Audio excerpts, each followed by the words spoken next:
देखिए सरकार जो है मुस्तैदी के साथ तैयार है चुनाव कराने के लिए, लेकिन जो नियम कानून संविधान सारा प्रक्रिया को देखते हुए सब किया जाएगा। उसमें थोड़ा सा टाइम लग सकता है, लेकिन चुनाव निश्चित तौर पर होगा, उसमें कहीं कोई कटौती नहीं होगी। देखिए विरोधी जो है, विरोधी के पास कोई मुद्दा है बोलिए?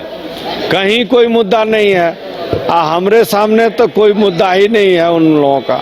नियम कानून को ताक पर रख के बोल देते हैं। ये विधानसभा है, विधानसभा का शिलान्यास जो है माननीय हेमंत सोरेन और सुरेश पासवान उसमें नगर विकास मंत्री थे, हम लोग शिलान्यास किए थे। आप लोग जानते हैं सीपी सिंह जी बोल दिए जो हम लोग बनाए हैं। अब बोलिए उतना बड़ा जो है गरिमा वाला पोस्ट पर बैठे हुए हैं वो, और सीनियर मोस्ट आदमी है, इसके बाद भी अनगिनत बात बोलते हैं, झूठ बात बोलते हैं। देखिए निकाय चुनाव को लेकर सरकार गंभीर और निश्चित रूप से कुछ त्रुटियां हैं, त्रुटियों को दूर करके निकाय चुनाव जरूर सरकार करने के लिए कटिबद्ध है।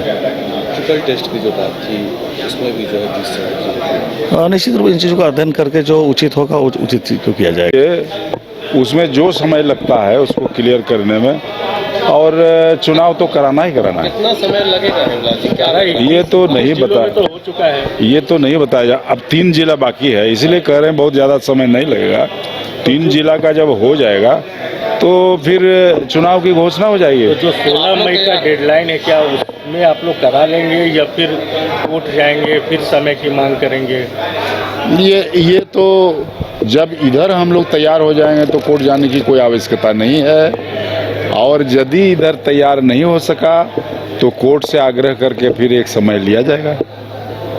जी तिवारी का भी कार्यकाल आज पूरा होगा 25 अच्छा, तो राज्य निर्वाचन आयोग के सेक्रेटरी, हाँ जी, वैसे भी तो जो नए आएंगे तो कार्यकाल खिंचा ही जाएगा। काहे के लिए? निकाय चुनाव को लेकर सवाल उठ रहा है, अभी तक सरकार की जो स्थिति है उसमें कुछ स्पष्ट नहीं है। नगर निकाय चुनाव को सरकार की जो अभी जो तैयारी है वो कुछ स्पष्ट नहीं हो पा रहा है। देखिए अभी तैयारी तो कर रही है, कल बात सामने आया था, सरकार तैयारी कर रही है। आरक्षण को भी देखना है, जिस तरह के बातें आ रही हैं सरकार करेगी। जातिगत जनगणना पर गिराएगी, जातिगत जनगणना में के लिए भी सरकार लगी हुई है, और हम लोग तो इसके पक्षधर हैं शुरू से। पक्ष विपक्ष का दोनों का सहमति से जो भी सवाल आ रहा है उसका जवाब भी मिल रहा है। आज जो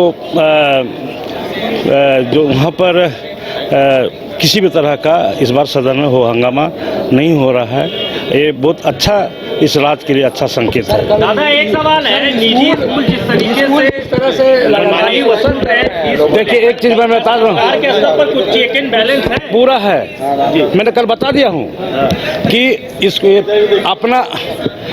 अपना विद्यालय की अपना कमेटी होती है, जो वहाँ जो छात्राएं पढ़ रहे हैं उनके माता पिता और साथ में शिक्षक, साथ में वहाँ का प्रिंसिपल, एक ग्रामवासी का एक कमेटी होती है, और उनको पूरी निगरानी का काम है, दायित्व बनती है। उसके बाद जिला स्तर में डीसी की अध्यक्षता में एक कमेटी बनती है जिसमें पदाधिकारी भी होते हैं, और वहाँ पर स्थानीय सांसद और विधायक भी होते हैं। अगर उनकी बातों को अगर प्रबंधन समिति दरकिनार कर देती है तो निश्चित तौर पर वो कमेटी का ये अधिकार है कि मिनिमम 500 रुपये से लेकर के 2.5 लाख तक का वो दंड कर सकता है, उनका अधिकार है।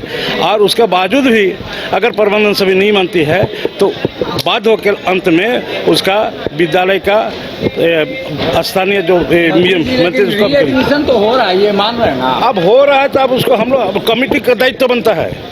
मैंने सरकार का कोई दायित्व नहीं है, कमेटी है, कमेटी को ऑथराइज किया सदन में। हाँ, तो सरकार का दायित्व है ना कि कमेटी को दायित्व दिया गया है। मंत्री जी सदन सुचारू रूप से चल रहा है, लेकिन सत्ता पक्ष या विपक्ष कई विधायक देखे जाते हैं कि उनके सवाल के जो जवाब आ रहे हैं तो उससे असंतुष्ट नहीं, ऐसा कोई बात नहीं है।